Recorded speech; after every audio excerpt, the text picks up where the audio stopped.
En el video de hoy voy a hablarte de esos ensayos de campo y laboratorio que se realizan al suelo de su rasante para fines de diseño y construcción de pavimento. Vamos a verlo.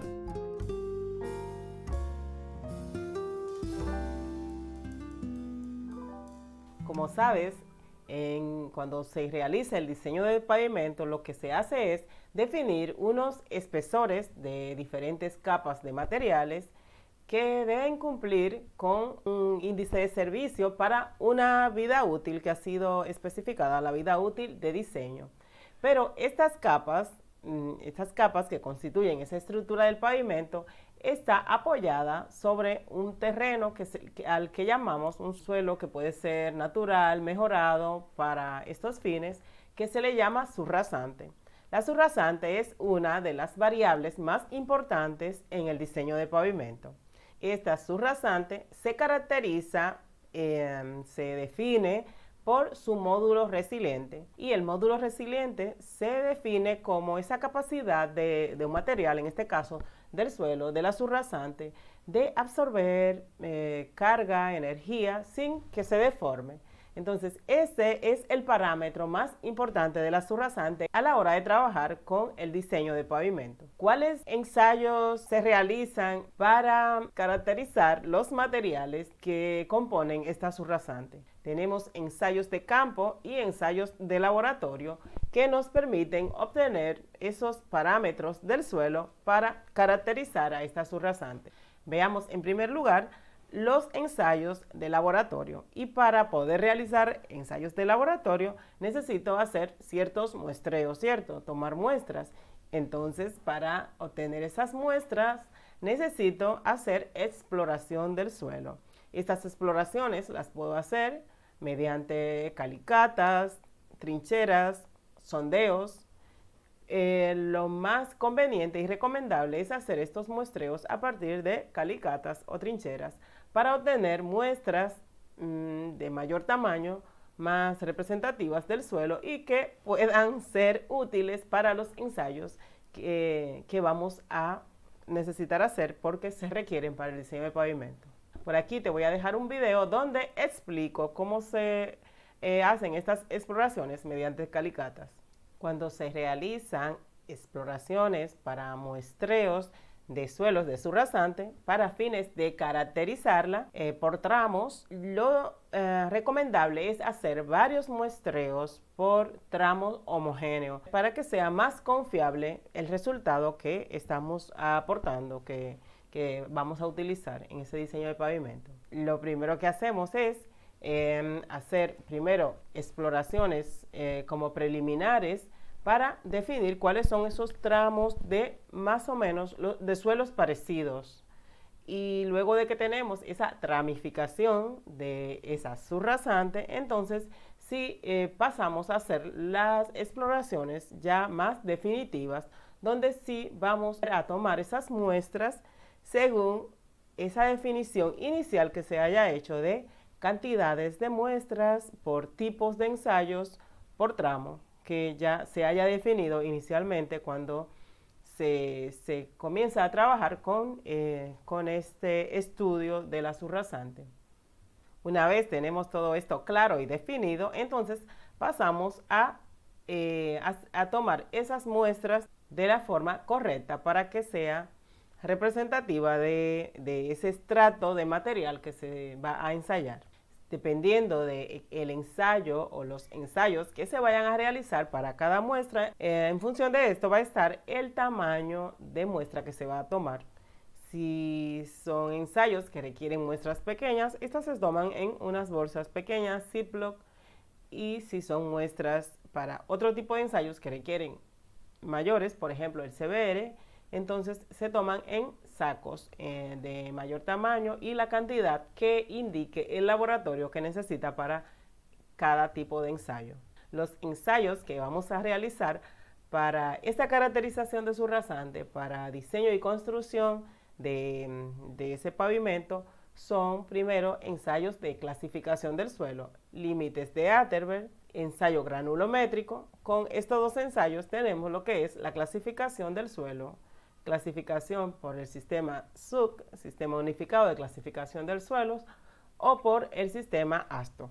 También vamos a necesitar hacer el ensayo Proctor modificado por dos razones. Una, porque lo necesitamos para el siguiente ensayo, que es el ensayo CBR, capacidad de soporte del suelo. Para realizar en laboratorio el CBR se necesita la densidad máxima Proctor. También en ocasiones se necesita este Proctor en campo para los porcentajes de densidad del suelo compactado, si se da el caso. En suelos problemáticos, suelos de muy alta plasticidad, compresibilidad, suelos expansivos o casos en que vamos a tener terraplenes, rellenos muy altos que van a provocar mucha carga sobre esa fundación, sobre esa subrasante.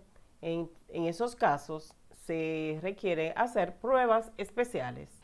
En ocasiones se podría requerir el ensayo de materia orgánica, contenido de materia orgánica del suelo. Si en algunos casos, por ejemplo, en los que he participado y donde se ha requerido este ensayo, cuando vamos a hacer estabilización con cal o estabilización con cemento en la subrasante, ya que suelos con determinado contenido de materia orgánica reaccionan muy mal con el cemento, por ejemplo, y estos no se consigue los resultados que se buscan de aumentar esa resistencia del suelo. Entonces, hay ocasiones, y he participado en algunas de ellas, en las que ha sido necesario hacer ese ensayo de contenido de materia orgánica para verificar si ese es el problema, si esa es la causa de que esa resistencia que andamos buscando del suelo no se consiga. Estos ensayos los necesitamos para tener esa subrasante bien definida, bien clasificada, caracterizada, tramificada y conocerla tanto para el diseño de pavimento, pero también para la ejecución de ese movimiento, de esa mejora que se va a hacer, que posiblemente se tenga que hacer esa subrasante, y de ese trabajo de construcción del pavimento. Sin embargo, el parámetro más importante aquí es el CBR, ya que en función de este valor de CBR de laboratorio, se hacen correlaciones para conseguir lo que es el módulo resiliente de la subrasante, parámetro que sí se va a necesitar para ese diseño de pavimento.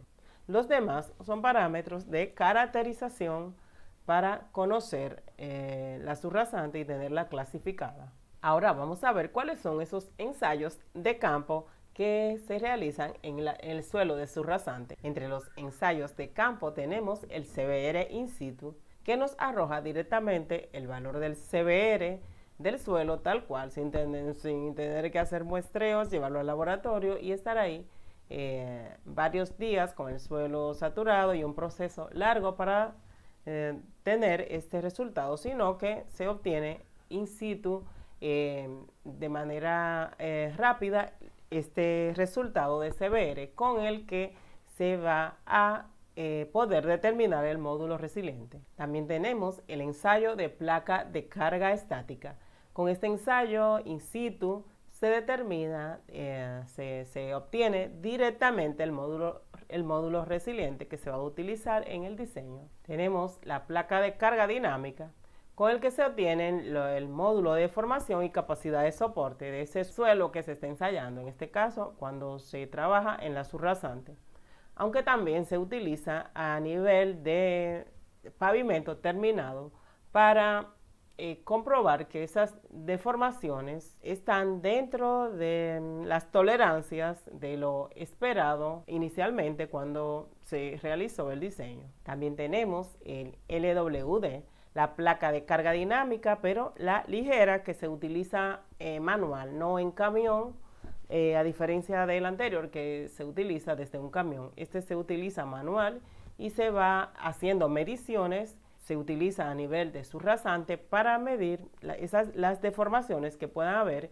y para detectar grado de compactación del suelo, si ese suelo correctamente compactado o si hay zonas donde la compactación no es adecuada y entonces aquí se detectan estos fallos y hay tiempo a hacer esas reparaciones, a volver a compactar o a hacer sustituciones de material. Y tenemos el DCP, cono de penetración dinámica, que es utilizado, hay cierta polémica, si se podría decir así, sobre su uso en este tipo de evaluaciones, pero este se utiliza en muchas ocasiones para determinar el CBR in situ del suelo de una forma bastante rápida, bastante fácil, cómodo de llevar, porque es un equipo muy sencillo y ligero, entonces permite hacer muchas mediciones en poco tiempo. Trabaja más bien en suelos que son arcillosos, suelos finos, y con los resultados que arroja se hacen correlaciones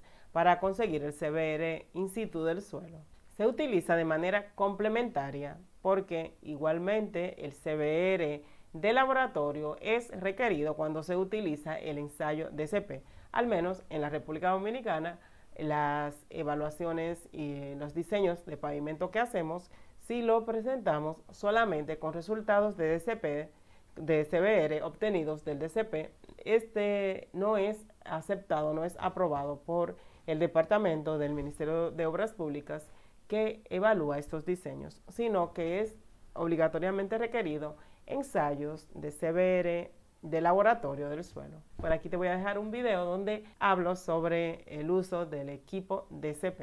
Y como siempre te comento, es importante que manejes, aunque sea a nivel bastante básico, general, estos temas, ya sea que trabajes en oficina técnica, en temas de ubicaciones, presupuesto, o que trabajes en obra como residente, como supervisión, donde no estés como que totalmente aislado o desinteresado del tema, sino que mientras más uno se involucra en las cosas, en los temas, en la obra, más aprende poquito a poco, va expandiendo ese conocimiento y una de las cosas que más nos ayuda a ir escalando, a crecer profesionalmente, cuando asumimos más responsabilidades, más trabajos, porque tenemos capacidad, porque hay una capacidad técnica para hacerlo. En fin, que aprende, lee, fórmate, todo lo que puedas, porque esto siempre te va a sumar. Y si tienes cualquier comentario o duda sobre este tema que te he traído hoy, déjame en los comentarios que yo te leo y te respondo. Gracias por suscribirte y nos vemos en el siguiente vídeo. Chao. Puedas saber programarlos